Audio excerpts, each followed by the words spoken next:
ఉదయం 7 గంటలు పల్లె వాతావరణం ఎట్టుంటుందో తెలుసా. వచ్చినాం ఉదయం 6 గంటలకు లేచి బాత్రూమ్ వస్తానంటే బాటిల్ పట్టుకొని వచ్చినాం. కాలకృత్యం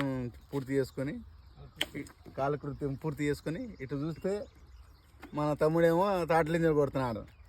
వచ్చి ఇటు కూర్చున్నా, ఇదన్నా ఒక కాయ తీసుకున్నా తిన్నా అని అన్నాడు. పగిలిపోయింది, భలే ఉంటుంది. అన్నీ ముదిరిపోయినాయి, వర్షం పడి కొద్దిగా పూర్తి కూడా ఒక వర్షం పడలే కానీ కొద్దిగా పడింది, మొత్తం అన్నీ ముదిరిపోయినాయి. ఏదో తింటున్నా, మొత్తానికైతే భలే ఉంది. అదే టౌన్లో ఉన్నామనుకో ఉదయం 10 అయినా కానీ లేచి ఇటు పక్కకు చూస్తే అందరూ పడుకొని ఉంటారు. అదే అందరూ పడుకున్నారు, మనం కూడా పడుకుందని రగ్గు కప్పడం. ఈడ పల్లెలో అనుకో 6 లేచేతలకి ఇటు చూస్తే మిద్ది పైన ఎవడు ఉండడు. ఎవరిని మనం చూస్తే అందరూ ఇంకా పడుకున్నారు అనుకుంటారని ముందే లేస్తాం.